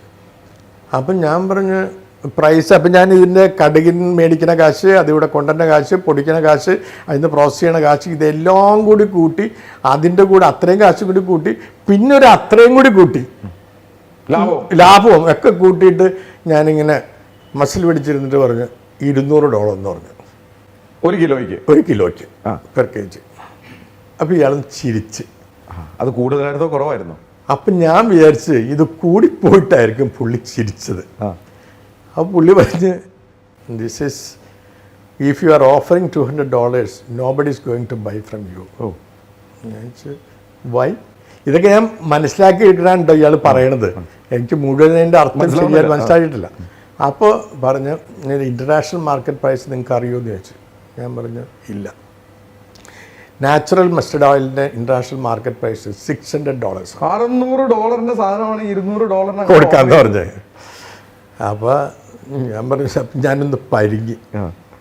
അപ്പോൾ ഇയാൾ പറഞ്ഞ് ഡോണ്ട് വറി, നിങ്ങളെനിക്ക് ഞാൻ മേടിക്കുന്ന നടന്നുകൊണ്ടാണ്, അതിൽ നിന്നിട്ട് റീസണബിൾ ഡിസ്കൗണ്ട് തന്നാൽ മതി, we will give you more price. Oh it's a good man, നല്ലൊരു കസ്റ്റമർ. അപ്പോൾ ഞാൻ ഏതായാലും സമ്മതിച്ച് ഞാൻ പറഞ്ഞ് സാധനം സാമ്പിൾ ഉണ്ടാക്കി അയക്കാമെന്ന് പറഞ്ഞു. അങ്ങനെ പിന്നീട് സാമ്പിൾ ഉണ്ടാക്കി അങ്ങേര് ഞങ്ങൾക്ക് സാമ്പിൾ അയച്ചു തന്നു, ടാർഗറ്റ് സാമ്പിൾ അയച്ചു തന്നു. ഞാനത് ഇവിടെ ബെന്നി ചെയ്തു, പ്രോസസ്സ് ചെയ്തു, കറക്റ്റ് ഡിറ്റോ മാച്ച് ചെയ്ത് സാമ്പിൾ അങ്ങ് അയച്ചു കൊടുത്തു. എത്ര $? പിന്നീട് അദ്ദേഹം പ്രൈസ് തന്നു? അങ്ങനെ $400. നല്ല മനുഷ്യൻ. ഇങ്ങനെയൊക്കെ കസ്റ്റമറെ കിട്ടിയാൽ സംരംഭകർ രക്ഷപ്പെട്ടു പോകും. ഇരട്ടി വില തന്ന് അദ്ദേഹം വാങ്ങി എന്നുള്ളതാണ് മേടിച്ച്. അപ്പൊ ഇതിന് എത്ര കിലോ ഓർഡർ കിട്ടി? അങ്ങനെ എത്ര കിലോ സ്റ്റോക്ക് ഉണ്ടെന്ന് ചോദിച്ചു. സ്റ്റോക്ക് നമ്മുടെ സ്റ്റോക്ക് പോയിട്ട് ഒരു ഈ സാമ്പിൾ ഉണ്ടാക്കിയത് മാത്രമേ ഉള്ളൂ. അപ്പം ഞങ്ങൾ പറഞ്ഞ് ഞങ്ങൾ വലിയ ശക്തി പിടിച്ച് പറഞ്ഞ് അന്നെങ്ങാണ്ട് 100 കിലോ അറ്റയാണ് നമ്മൾ ഓർഡർ കൊടുക്കാമെന്ന് പറഞ്ഞു. 100 കൊടുക്കും, 30 ദിവസം ഇതിന് ലീഡ് ടൈം വേണം എന്നൊക്കെ പറഞ്ഞ് പുള്ളി സമ്മതിച്ചു. ഒരു ഉറപ്പില്ല എവിടെ നിന്ന് സോഴ്സ് ചെയ്യും, 100 കിലോ എങ്ങനെ ഉണ്ടാക്കാം അറിയില്ല. ഞാൻ ഇവിടുന്ന് ഗുജറാത്തിൽ പോയി. ഗുജറാത്തിലാണ് കടയിൻ്റെ കേന്ദ്രം. അവിടെ പോയി അതൊക്കെ തപ്പിപ്പിടിച്ച് ഞാൻ തന്നെ ഓർഗനൈസ് ചെയ്ത് അവിടുന്ന് ലോറി കയറ്റി വിട്ടിട്ട് ഞങ്ങൾ പോകുന്നുള്ളൂ. അതായത് ഹിന്ദി അറിയില്ല, ഗുജറാത്തി ഒന്നും അറിയില്ല. അപ്പോൾ അവിടെ പോയി അവിടെ ചെന്ന് കണ്ട് അതൊക്കെ ചരിത്രം പറഞ്ഞാൽ ഒന്നും പറ്റിയിട്ടില്ല. അപ്പം അതുകൊണ്ട് അത് പറയുന്നില്ല. ഞാൻ സംഘടിപ്പിച്ച് സാധനമൊക്കെ കയറ്റി വിട്ട് ഇവിടെ വന്ന് ഞങ്ങൾ പ്രോസസ്സ് ചെയ്ത് സാധനം ഉണ്ടാക്കി ഈ സാധനം അയക്കണം. അയക്കാനായിട്ടുള്ള ബോട്ടിൽ മേടിക്കണം, കാര്യങ്ങൾ മേടിക്കണം. അപ്പോൾ ഇതിനിടയ്ക്ക് ഇങ്ങനെ പറഞ്ഞ് എന്താണ് ഞങ്ങൾ LC കിട്ടിയാലേ ബാങ്കുകാർ എടുക്കുള്ളൂ, ലെറ്റർ ഓഫ് ക്രെഡിറ്റ്. അപ്പോൾ അങ്ങനെ being this is a small amount it is difficult for me to open an LC. I will give you CAD എന്ന് പറഞ്ഞു. $20,000 കാര്യമുള്ളൂ. 20,000 അല്ല, $40,000 കാര്യമുള്ളൂ. അപ്പം ഞങ്ങൾ എന്ത് വിചാരിച്ച് അതിപ്പോൾ ബുദ്ധിമുട്ട്. ബാങ്കുകാർ പറഞ്ഞു ഇതൊക്കെ പലരും പറയും, ഈ സാധനത്തിന് കാശ് വരില്ല കേട്ടോ എന്ന് പറഞ്ഞു സാധനം അയച്ചു കൊടുത്താൽ. അപ്പോൾ പിന്നെ എന്ത് ചെയ്യും, മറ്റേ എക്സ്പോർട്ട് ക്രെഡിറ്റ് ഗ്യാരണ്ടി കോർപ്പറേഷൻ എന്ന് പറയുന്ന സർക്കാരിൻ്റെ ഒരു ഇതുണ്ട്, ECGC. അവിടെ നിന്ന് നിങ്ങൾ കവർ എടുക്കാൻ പറഞ്ഞു. അവിടെ ചെന്ന് ചോദിച്ചു കഴിഞ്ഞപ്പോൾ കവറിന് കാശൊക്കെ അടച്ച് അവര് കപ്പലിലാണ് മെസ്സേജ് അയക്കുന്നത്, ഇവിടുന്ന് ടെലിഗ്രാമിലല്ല. അത് അമേരിക്ക ചെല്ലാൻ 60 ദിവസം കൊടുക്കും. അവരുടെ ഏജൻസി അത് അന്വേഷിച്ച് ഈ പാർട്ടിയുടെ ക്രെഡിബിലിറ്റിയെ കുറിച്ച് ചോദിച്ച റിപ്പോർട്ട് എഴുതി മിക്കവാറും 3-4 മാസം പിടിക്കും. അപ്പൊ നടക്കുന്ന കാര്യമല്ല, റിസ്ക് എടുക്കാം. അപ്പൊ പറയും ഇത് കാശ് തിരിച്ചു വന്നില്ലെങ്കിൽ നിങ്ങളുടെ റിസർവ് ബാങ്ക് പിടിക്കും, അത് പോകും. അന്ന് ഭയങ്കര ഫോറിൻ എക്സ്ചേഞ്ച് ഭയങ്കര സ്ട്രിക്റ്റ് ആണല്ലോ, നിയമങ്ങൾ ഭയങ്കര സ്ട്രോങ് ആണ്. ഞാൻ അകത്തുകൂടി പോട്ടെ, ഏതായാലും സാധനം അടിക്കുക. എനിക്ക് ആ ആളെ കണ്ടിട്ട് അയാൾ വളരെ ഒരു ജെന്റിൽമാനാണ് തോന്നിയത്. അതുകൊണ്ട് ഞാൻ അയക്കണമെന്ന് പറഞ്ഞു. ബാങ്കുകാർ പറഞ്ഞ് തീക്കളിയാന്ന് പറഞ്ഞു. ഞാൻ പറഞ്ഞു ഒരു തീക്കളിയില്ല, ഞാൻ അയച്ച് സാധനം അയച്ചു കഴിഞ്ഞിട്ട് CAD പറയും ഇത് ഹസാഡസ് പറ്റിയില്ല, ഇത് സീൽ അയക്കാൻ പറ്റുള്ളൂ. സീൽ അയച്ച് ഞങ്ങൾ ബില്ല് മേടിച്ച് നേരെ അമേരിക്കയ്ക്ക് അയച്ചു കൊടുത്തു. അവരുടെ ബാങ്കിലേക്ക് അയച്ചിട്ട് CAD ആണ് പറയുന്നത്, ക്യാഷ് അഗൻസ്റ്റ് ഡോക്യുമെന്റ്. അവിടെ ചെല്ലേണ്ട താമസം പുള്ളി കാശടച്ചു. അപ്പം ഞങ്ങളിത് ബാങ്കിൽ ചോദിച്ചു കഴിഞ്ഞപ്പോൾ പറയും ഡിസ്കൗണ്ട് ചെയ്ത് തരാമോ, കാശെത്തി അത്യാവശ്യമാണെന്ന് പറയും. അപ്പോൾ ബാങ്കുകാർ പറഞ്ഞ്, ഫെഡറൽ ബാങ്കാണ് പറഞ്ഞത്, ഇത് തിരിച്ചു വരില്ല എന്ന് അറിയുണ്ട്, ഇത് അങ്ങനെയാണ് ചിലപ്പോൾ തിരിച്ചു വരും, ഞങ്ങൾ തരുമൊന്നുമില്ല, ഇത് കളക്ഷൻ സമ്മതിച്ചില്ല, കളക്ഷൻ ആയിക്കോളൂ എന്ന് പറഞ്ഞു. അപ്പോൾ ഞാൻ പറഞ്ഞു എന്നാൽ കളക്ഷൻ, അല്ലാതെ വേറെ മാർഗ്ഗമില്ലല്ലോ, കളക്ഷൻ അയച്ചു. ആ സമയത്താണ് ഞങ്ങളിത് കൊടുത്തതിൻ്റെ പിറ്റേ ദിവസമാണ് ഡോക്ടർ മൻമോഹൻ സിംഗ് ഇവിടെ ഫിനാൻസ് മിനിസ്റ്ററായിട്ട് വന്നിട്ട് ഡോളർ ഡിവാല്യൂ ചെയ്തു. എന്ന് പറഞ്ഞാൽ താങ്കൾക്ക് കിട്ടുന്ന പണത്തിന്റെ മൂല്യം കൂടി 18 രൂപ ഉണ്ടായിരുന്നുള്ളൂ ജനത അയക്കുമ്പോൾ. അന്നാണ് $400 പറഞ്ഞു കഴിഞ്ഞപ്പോൾ $400 നമ്മുടെ ചിലവ് $30 ബാക്കി $370 നമ്മുടെ ലാഭമായിരുന്നു. ഏത് ഇന്ത്യൻ കറൻസിയിൽ എക്സ്ചേഞ്ച് റേറ്റ് വെച്ച് നോക്കുമ്പോൾ അതിന് 18 രൂപ വിലയുണ്ടായിരുന്നത് മൻമോഹൻ സിംഗ് ഒറ്റയടിക്ക് 28 രൂപയ്ക്ക് എന്ന് വെച്ചാൽ കൊള്ള ലാഭമായി പോയി. അതിന് ഞങ്ങൾ വേറെ ആളിൽ ഞങ്ങളെ പിടിച്ച് സെയിൽ ടാക്സുകാർ ഞങ്ങൾ പർച്ചേസ് സപ്രസ് ചെയ്ത്, അല്ലാതെ ഇത്രയും ഭീമമായ ലാഭം കിട്ടില്ല. ഇതൊക്കെയാണ് നമ്മളെ വ്യവസ്ഥ. അത് വേറെ കാര്യം, അതൊക്കെ നമുക്ക് ഓവർകം ചെയ്യാം. These are all challenges. ഇതൊരു വലിയ തുടക്കമായിരുന്നു. അവിടെ നിന്ന് ഇന്ന് തിരിഞ്ഞു നോക്കുമ്പോൾ എത്ര തരം പ്രോഡക്റ്റുകളാണ് അർജുന എക്സ്ട്രാക്ട്? ഞങ്ങൾ സാധാരണ ഞങ്ങളുടെ പ്രത്യേകത അർജുനെ പറ്റി അന്വേഷിച്ച് നോക്കിയാൽ ഞങ്ങൾ ഒരിക്കലും മറ്റുള്ളവർ ചെയ്യുന്ന പ്രോഡക്റ്റ് ചെയ്യില്ല. Interesting, something new. There only എന്താ പറയുക, അതിനൊരു ഒരു നമുക്കൊരു ത്രില്ലുള്ളൂ. കോർ പ്രോഡക്ട്സ് ഏതൊക്കെയാണ്? കോർ പ്രോഡക്ട്സ് എന്ന് പറഞ്ഞാൽ നമ്മുടെ മഞ്ഞൾ, അപ്പോൾ പറയും ഷമീം പറയും അതൊരു കോമൺ പ്രോഡക്റ്റ് ആണ്. നോ, മഞ്ഞളിൽ ഒരുപാട് ഹെൽത്ത് ബെനിഫിറ്റ്സ് ഉണ്ട്. 6000-ൽ പരം പേപ്പേഴ്സ് അതിൻ്റെ ഇൻ്റർനെറ്റിൽ പബ്ലിഷ് ചെയ്തിട്ടുണ്ട്, റിസർച്ച് പേപ്പേഴ്സ്. ഇത്രയും ഉപയോഗമുള്ള ഹെൽത്തിന് ഉപയോഗമുള്ള വേറൊരു മെറ്റീരിയൽ ലോകത്തിലില്ലാതെ ഞങ്ങൾ വിശ്വസിക്കും. മഞ്ഞളിൽ നിന്നുള്ള എക്സ്ട്രാക്ട് എടുത്തിട്ട് അത് ഹെൽത്തിന് ഏത് വിധത്തിൽ ബെനിഫിറ്റഡ് ആകും എന്നുള്ള ഇത് റിസർച്ച് ചെയ്ത് ക്ലിനിക്കൽ ട്രയൽസ് നടത്തി കണ്ടുപിടിച്ച് അതിന് പേറ്റന്റ് എടുത്ത് ആ പർട്ടിക്കുലർ സാധനമാണ് ഞങ്ങൾ പ്രൊമോട്ട് ചെയ്യുന്നത്. നമ്മുടെ പഴയ സായിപ്പ് ആ കമ്പനി ഇന്നും ഉണ്ട്, പക്ഷെ സായിപ്പ് മരിച്ചുപോയി. പക്ഷെ കമ്പനിയുമായിട്ട് നമ്മൾ ഇന്നും ഒരു സായിപ്പിന്റെ കമ്പനി തുടങ്ങിയത് ഇന്ന് നമ്മൾ എത്ര രാജ്യങ്ങളിൽ? ഞങ്ങൾ ഇന്നിപ്പോ 60ഓളം രാജ്യങ്ങളിലേക്ക് 60ഓളം രാജ്യങ്ങളിൽ എത്ര കസ്റ്റമേഴ്സ് ഉണ്ട്? കസ്റ്റമേഴ്സ് 300-350 പേരുണ്ട്. 350 കസ്റ്റമർ ഉണ്ട്. ഒരു ചെറിയ കടുകിന്റെ എക്സ്ട്രാക്ട് എടുത്ത് തുടങ്ങിയ താങ്കളുടെ സ്ഥാപനത്തിന്റെ ടേൺ ഓവർ എത്രയാണ് എന്ന് ചോദിച്ചാൽ കഴിഞ്ഞ വർഷം ഞങ്ങൾ 300 കോടി ടേൺ ഓവർ. നിങ്ങൾ കേൾക്കണം, 300 കോടിയാണ് ഇന്ന് ഈ സ്ഥാപനത്തിന്റെ ടേൺ ഓവർ. ഇത്രയധികം രാജ്യങ്ങളിലേക്ക് എക്സ്പോർട്ട് ചെയ്യുകയാണ്. എത്ര എംപ്ലോയീസിന് തൊഴിൽ കൊടുക്കുന്നുണ്ട്? ഞങ്ങൾ പെർമനന്റ് 400 എംപ്ലോയീസ് ഉണ്ട്. പിന്നെ അതിനേക്കാൾ കൂടുതൽ കാഷ്വൽ ലേബേഴ്സ് ഉണ്ട്. എത്ര പേരുണ്ടാവും? കാഷ്വൽ ലേബേഴ്സ് 600 പേരുകളുണ്ട് എല്ലാ ഫാക്ടറികളിലും. നേരിട്ടും പരോക്ഷമായ 1000 പേർക്ക് തൊഴിൽ കൊടുക്കുന്നുണ്ട്. താങ്കൾക്ക് തൊഴിൽ എത്ര ഫാക്ടറി ഉണ്ട്? ഫാക്ടറി ഞങ്ങൾക്ക് പ്രൊഡക്ഷൻ യൂണിറ്റുകൾ 3 എണ്ണം. ഒന്ന് ആലുവ, ഒന്ന് കോയമ്പത്തൂർ, ഒന്ന് സത്യമംഗലം.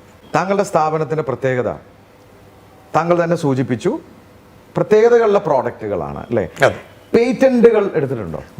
എത്ര പേറ്റന്റ്സ് ഉണ്ട്? ഞങ്ങൾക്ക് അലോട്ടഡ് ഇന്റർനാഷണൽ പേറ്റന്റ് 42 ഉണ്ട്. 42 ഇന്റർനാഷണൽ പേറ്റന്റ്സ് ഉണ്ട്. എൻ്റെ ചോദ്യം, താങ്കൾ ഇതിനെക്കുറിച്ച് പ്രീ ഡിഗ്രി പാസ്സായ ഒരാളാണ്. അതെ. താങ്കൾ ഏറ്റവും കൂടുതൽ ചിലപ്പോൾ സമയം ചെലവഴിക്കുന്നത് R&Dക്ക് ആയിരിക്കാം, റിസർച്ച് ആൻഡ് ഡെവലപ്മെന്റ് ആയിരിക്കാം. അങ്ങനെ ഒരു ഡിപ്പാർട്ട്മെന്റ് ഉണ്ടോ? തീർച്ചയായിട്ടും. എത്ര ശാസ്ത്രജ്ഞന്മാർ കൂടെയുണ്ട്? ആ ശാസ്ത്രജ്ഞന്മാരെന്ന് പറഞ്ഞാൽ ഇപ്പം ശരിക്കും എടുത്തവരായിരിക്കണം. അവര് എൻ്റെ ബ്രദറിലോ ഡോക്ടർ ബെന്നി ആൻ്റണി PhD ഹോൾഡറാണ്. പുള്ളി പറഞ്ഞു കഴിഞ്ഞാൽ ഇതിൻ്റെ ടെക്നിക്കൽ ബ്രെയിൻ എന്ന് പറയുന്നത് 100% പുള്ളിയാണ്, നോട്ട് 99. പുള്ളിയുടെ എന്താ പറയുക, ഇൻവെസ്റ്റിഗേറ്റിംഗ് അല്ലെങ്കിൽ ആ ഒരു research mind, that is the main drive. അതിൻ്റെ അകത്ത് വന്നിരിക്കുന്നത് അത് എങ്ങനെ നമ്മൾ മനസ്സിലാക്കേണ്ടതെന്ന് വെച്ചാൽ ഒരു ടെക്നോക്രാറ്റിന് ഒരിക്കലും 100% ഒരു ബിസിനസ്മാൻ ആവാൻ പറ്റില്ല. അത് നല്ലൊരു കോമ്പിനേഷൻ ആയി. അത് ഒരു എന്റർപ്രണറായിട്ട് ചേർന്നപ്പോഴാണ് അത് കറക്റ്റായിട്ട് സീറ്റിംഗ് ആയി. അപ്പൊ അതാണ് അർജുനയുടെ വളർച്ച. അതാണ് അർജുനയുടെ വളർച്ച. അത് ചോദിച്ച ചോദ്യം, എത്ര പേര് റിസർച്ച് ആൻഡ് ഡെവലപ്മെന്റ് R&Dയിൽ എത്ര പേരുണ്ടെന്ന്? 40 പേരുള്ളൂ. 40 പേര് ജോലി ചെയ്യുന്നത്. അതിൽ PhD കാരുണ്ട്.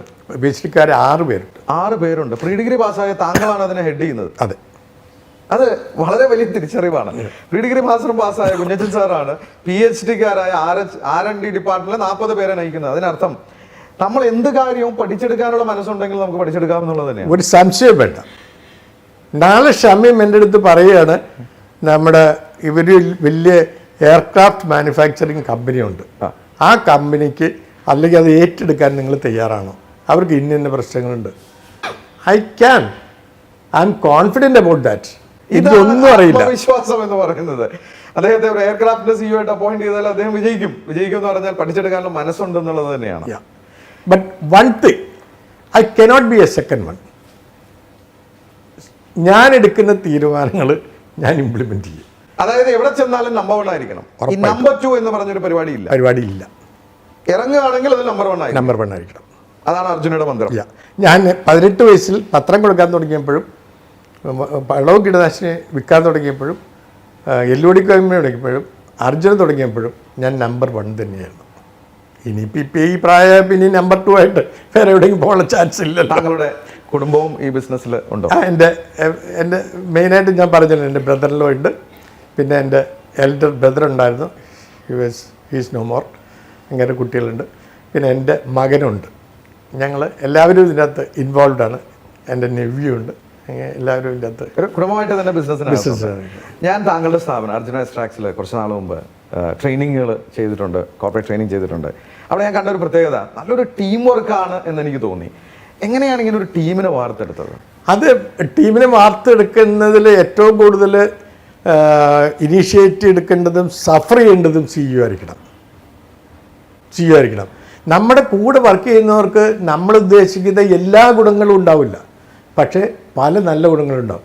ആ കൂട്ടത്തിൽ കുറച്ച് ചീത്ത, അതിനെ നമ്മൾ ഇഗ്നോർ ചെയ്തിട്ട് അല്ലെങ്കിൽ അതിനെ നമ്മൾ മാറ്റിയെടുക്കാൻ ശ്രമിക്കുക. അല്ലാതെ നമുക്ക് ഇഷ്ടമില്ലാത്ത ഒരു കുറ്റം നമ്മുടെ സബോർഡിനേറ്റ് ഉണ്ട് എന്ന് പറഞ്ഞവനെ മാറ്റാൻ നിന്നാൽ you will not be successful. ഒരിക്കലും രക്ഷപ്പെടും. എക്സ്ട്രാക്ട് എടുക്കുന്നവരെ അവർ നല്ലത് മാത്രം എടുക്കുക എന്നുള്ളതാണ്, അത് ഉപയോഗിക്കുക എന്നുള്ളത്. ഉറപ്പായിട്ടും അതാണ് താങ്കളുടെ സ്ഥാപനത്തിന്റെ വിജയവും. ഉറപ്പായിട്ടും ഞാൻ അങ്ങനെ വിശ്വസിക്കുന്നു. തുടങ്ങിയ കാലം തൊട്ടുള്ള ആൾക്കാർ ഇന്നും ഉണ്ടോ സ്ഥാപനത്തിൽ? എത്ര വർഷമായി ജോലി ചെയ്യുന്നവരുണ്ടാവാം? എൻ്റെ കൂടെ എന്താ പറയുക, നമ്മുടെ വടക്കടയിൽ മുതൽ എൻ്റെ കൂടെ കോപ്പറേറ്റ് ചെയ്ത മിസ്റ്റർ ഷെറീഫ്, അങ്ങേർക്ക് എൻ്റെ അത്രയും തന്നെ പ്രായമുണ്ട്. But he's not well now, but he's working with me. എത്ര വർഷം? മേ ബി ഒരു 48 വർഷം. 48 വർഷമായി കൂടെ ജോലി ചെയ്യുന്നവർ ഇപ്പോഴും ഉണ്ട്. അതിനർത്ഥം താങ്കളുടെ കൂടെ ജോലി ചെയ്യാൻ താല്പര്യമുണ്ട് എല്ലാവർക്കും എന്നുള്ളത് തന്നെയാണ്. അത് തീർച്ചയായിട്ടും നല്ല സംരംഭകരെ പഠിക്കേണ്ട പാഠം അത് തന്നെയാണ്. തീർച്ചയായിട്ടും നമ്മൾ എപ്പോഴും വിചാരിക്കേണ്ടത് നമ്മളുടെ മാത്രം എഫർട്ട് കൊണ്ടല്ല ഈ കമ്പനി പോകുന്നത്. ഇതൊരു ഗ്രൂപ്പ് പ്ലേയിങ് ആണ്. എൻ്റെ അടുത്ത് ക്യാപ്റ്റൻ ഡയറക്റ്റ് ചെയ്യാം, പക്ഷെ ക്യാപ്റ്റൻ എല്ലാ പൊസിഷനും കളിക്കാൻ പറ്റില്ല. We should respect our subordinate. 300 കോടി ടേൺ ഓവർ. അടുത്ത ലക്ഷ്യം എന്താണ്? Make it 1,000 crores with another 5 to 7 years. ഒരു 5 തൊട്ട് 7 വർഷം കൊണ്ട് 1000 കോടി ടേൺ ഓവറാണ് അർജുന എക്സ്ട്രാക്ട്സ് പ്ലാൻ ചെയ്യുന്നത്. അടുത്ത തലമുറ കരുത്തോടുകൂടി കൂടെയുണ്ട്. അതുകൊണ്ട് ഇത് നടക്കുമെന്ന് നല്ല ആത്മവിശ്വാസമുണ്ട്. താങ്കൾ തീരുമാനിച്ച കാര്യത്തിൽ നിന്ന് പുറകോട്ട് പോകുന്ന ഒരാളല്ല. നിങ്ങൾ കേട്ടു ശ്രീ കുഞ്ഞച്ചൻ സാറിൻ്റെ കഥ. വളരെ ഇൻസ്പയറിംഗ് ആണ്. 110 രൂപയ്ക്ക് ഒരു സെക്കൻഡ് ഹാൻഡ് സൈക്കിളുമായി ആലുവയിൽ നിന്ന് തുടങ്ങി 300 കോടി ടേൺ ഓവറും നിരവധി രാജ്യങ്ങളിലേക്ക് എക്സ്പോർട്ടും പേറ്റൻറ്റുകളുമൊക്കെയായി മുന്നേറുകയാണ് അദ്ദേഹം. അമേസിങ് സ്റ്റോറി അല്ലേ? നമ്മളെ വിസ്മയിപ്പിക്കുന്ന, നമ്മളിലൊരു സ്പാർക്ക് ഉണ്ടാക്കുന്ന ഒരു കഥയാണിത്. ഇതുപോലുള്ള സംരംഭകരാണ് നമുക്ക് വേണ്ടത്. എനിക്കുറപ്പാണ് അർജുന എക്സ്ട്രാക്ട്സ് 1000 കോടിയുടെ മുകളിൽ കിടക്കുമെന്നും നമ്മുടെ സൽപ്പേര്, കേരളത്തിൻ്റെ സൽപ്പേര് വാനോളം ലോകമെങ്ങും എത്തിക്കുമെന്നും. നല്ല കോമ്പറ്റീഷൻ ഉണ്ടായിട്ടും അവിടെ നമ്പർ 1 ആകുന്ന ആവാൻ മനസ്സുള്ള കുഞ്ഞച്ചൻ സാറ് നമ്മളോട് പറഞ്ഞു വയ്ക്കുന്നത്, ഒരു കാര്യത്തിൽ ഇറങ്ങിപ്പുറപ്പെട്ടാൽ നിശ്ചയദാർഢ്യം, അതെ, നടത്തിയെടുക്കണമെന്നുള്ളത്.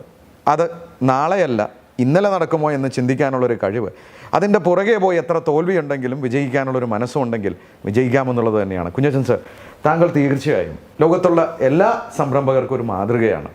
ഇതുപോലുള്ള സംരംഭകരാണ് നമ്മളെ വിസ്മയിപ്പിക്കുന്നതും നമ്മളിലൊരു സ്പാർക്ക് ഉണ്ടാക്കുന്നതും. ഇനിയും താങ്കളുടെ സ്ഥാപനം വളരട്ടെ, നിരവധി പേർക്ക് തൊഴിൽ കൊടുക്കാനാവട്ടെ. എനിക്ക് ഉറപ്പുണ്ട് താങ്കൾ കണ്ട ലക്ഷ്യം 1000 കോടി എത്തുമെന്ന്. അതിന് സ്പാർക്കിൻ്റെ പേരിലും മലയാളികളുടെ ഈ കണ്ടു നിൽക്കുന്ന എല്ലാ പ്രേക്ഷകരുടെയും പേരിലും ആശംസകൾ അറിയിക്കുന്നു. ഇനി വീണ്ടും 1000 കോടി എത്തിയിട്ട് നമുക്ക് ഒന്നും കൂടെ കാണണം. തീർച്ചയായിട്ടും. ദൈവം അനുഗ്രഹിക്കട്ടെ. Okay, thank you so much. Okay.